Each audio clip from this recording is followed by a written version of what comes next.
You can hear me? Oh, you can hear. Okay. Everybody, can you still hear and see? Okay, Bob's on top of it. Okay. Can you hear me? Yes, I can hear you now, District Attorney Scarpino. So the principal concern that many of us in the city of Mount Vernon have is the rather slow-footed response of the Westchester District Attorney's Office to the... Can you hear me?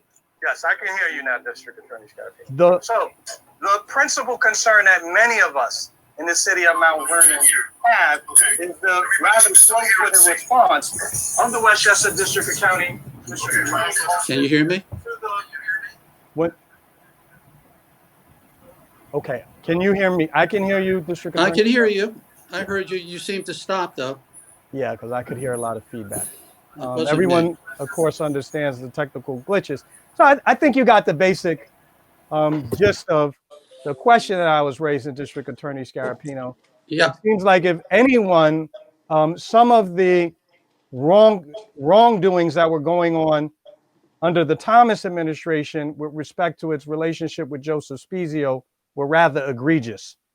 For example, the fact that this Mayor Thomas appointed him a deputy police commissioner at the same time that he was serving as a contractor with Westchester County and also with several municipalities in Westchester County meant that he and the mayor were both in a clear conflict of interest. And there were all troubling issues that had to do with whether or not his paperwork to serve in Mount Vernon was properly filled out. I mean, I have to say, District Attorney Scarpino, I want you to know, I'm astounded because district attorneys and police officers throughout the United States of America have been given license to accost ordinary citizens for the measliest of pretexts. Stop them over, take a look, issue subpoenas, all kind of stuff. And yet, figures like Joseph Spezio can do far more damage. The prima facie evidence is even more significant, and yet everyone seems to be handcuffed now, and we all want to know why. Well, so here's the thing: Joseph Spezio's appointment, it was not a great move for anybody. It made it impossible for us to deal directly with the Mount Vernon Police Department with him being there. We received a lot of complaints in regards to him, whether he should have been able to be appointed to that. It was a lousy appointment. There's nothing I can say about that. But in regards to the nature of what we could do, it's based upon the fact that if there's criminal activity that was occurred, and was there evidence that we could prove that beyond a reasonable doubt. And the fact of the matter is, we had a lot of anecdotal information. We went down and we looked at many of the complaints that were given to us. Complaints were made to the federal authorities about it. Complaints were made to the Attorney General's office in regards to that and in regards to Mr. Thomas.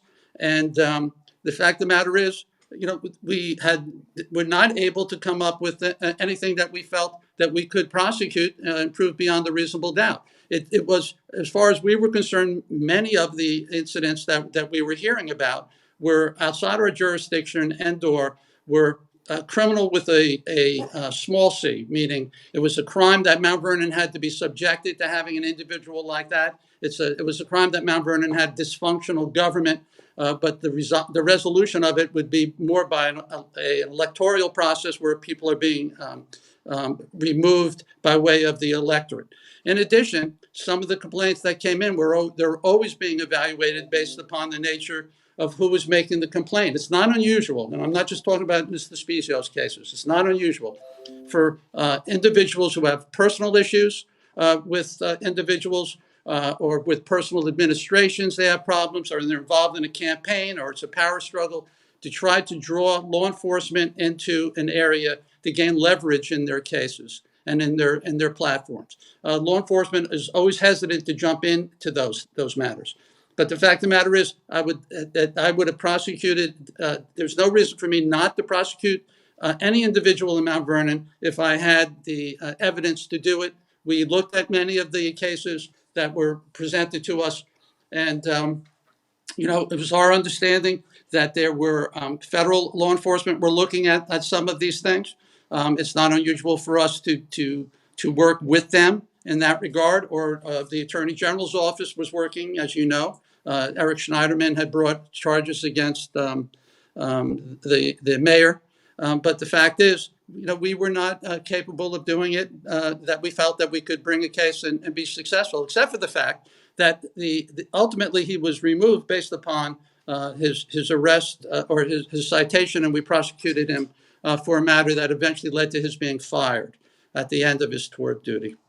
So, District Attorney Scarpino, while I do understand that there are actual practical constraints on the ability of district attorneys' offices to prosecute cases, including your assessment of the viability of the case itself, there were at least a few instances of allegations of crime, politically related crimes in the city of Mount Vernon, where the evidence was much stronger.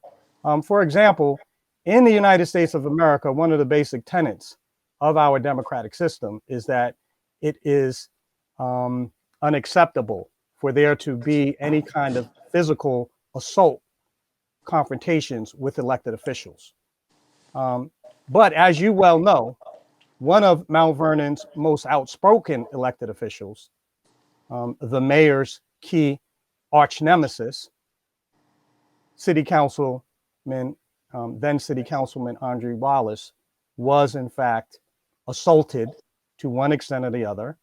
I don't think that's beyond dispute, by Mayor Thomas's brother.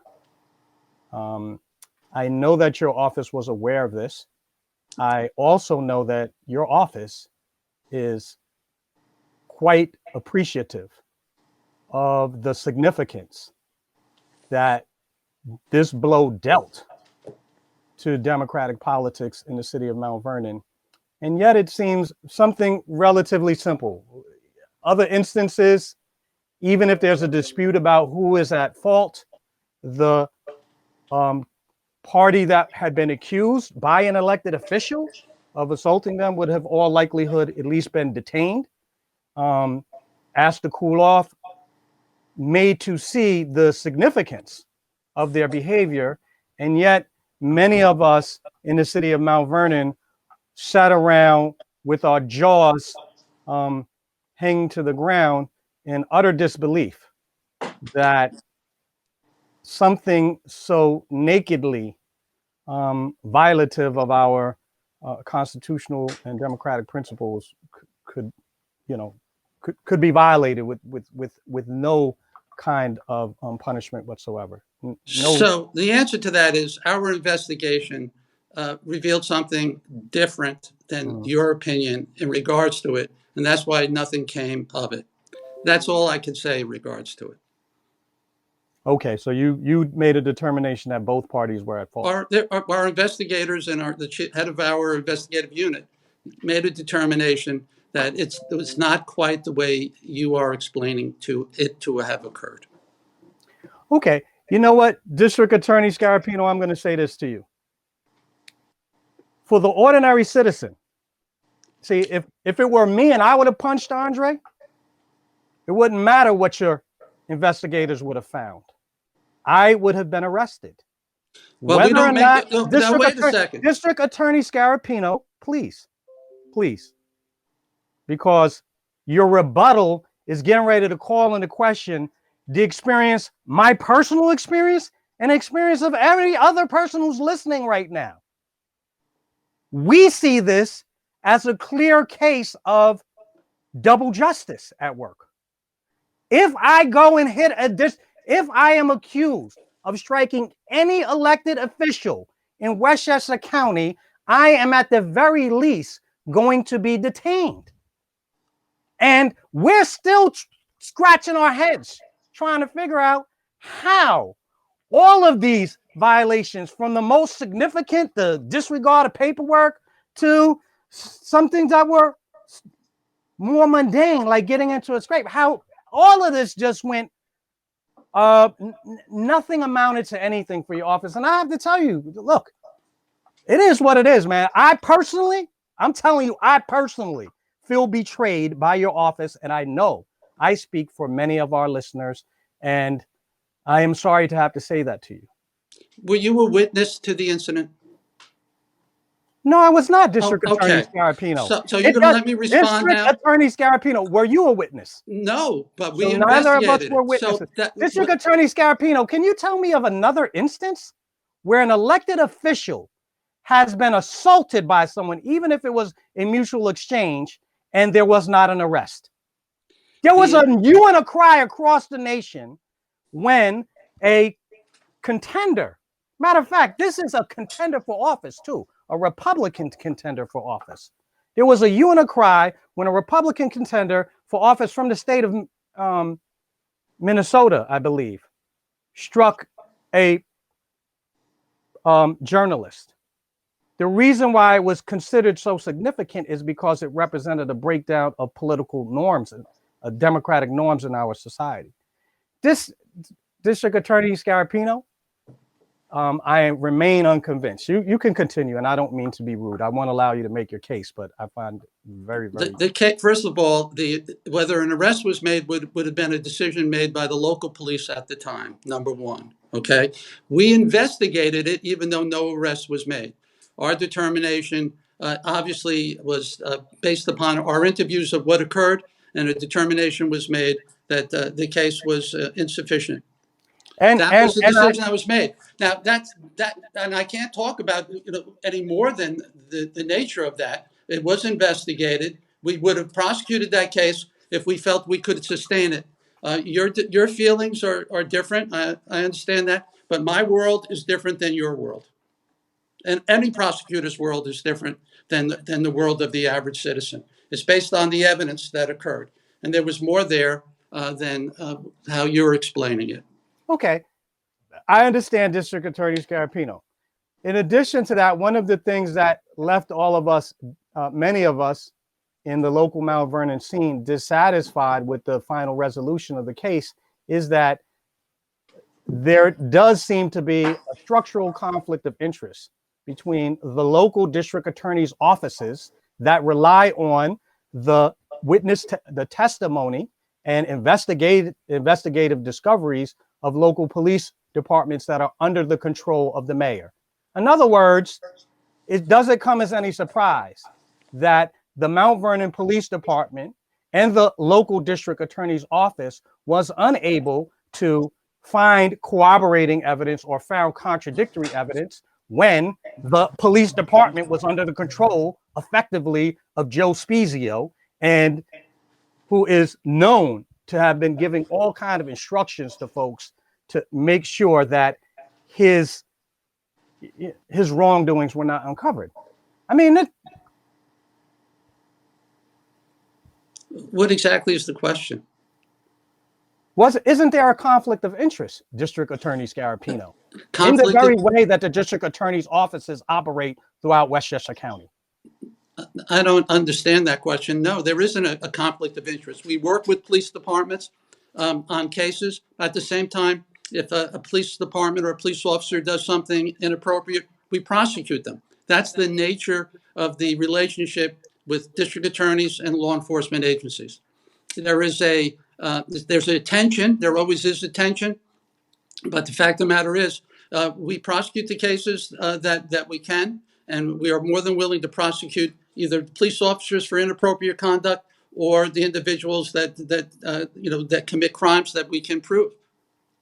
I don't know how else to say it. If, in essence, it sounds like you're saying that district attorneys should not be involved in the prosecution of any case in which police departments were involved, and we are their partners on some matters, but we are also have the responsibility to ensure that they do the right job, that they don't use excessive force and things of that nature, and that's why we have 3 pending cases right now occurring out of Mount Vernon. No, that's not what I'm saying, District Attorney Scarpino. What I'm saying is that your office has an obligation to not only ensure that crimes are thoroughly and fully prosecuted within any municipality, but you also have a responsibility to try to find ways to reduce these tensions and these conflicts that have are known to historically exist wherever district attorneys are relying on police officers to provide them with discovery and other investigative services. And that, you know, and what happened in Mount Vernon during the last administration is an example of precisely why we need our district attorney's offices to take a more proactive kind of role. I have to say that and I don't want to make this all about Mayor Thomas or the role of Joseph Spezio. There are other things to talk about as well, but it does demonstrate to us some of the real problems of political corruption that must be addressed, not just by our federal attorneys general or our state attorneys general, but also by local district attorneys. And one of the things that we would like to see going forward is district attorneys making a more vigorous effort to make sure that our communities are not exploited. Because one of the reasons that they're not working properly, in addition to whatever the residents of the city may be doing wrong, and they do things wrong. I admitted I sold drugs, and I had to come before your court, and you know what? You were right to hand down a sentence. And just as I had to pay the time for the crimes that I did, so too do white collar criminals who are operating out of City Hall need to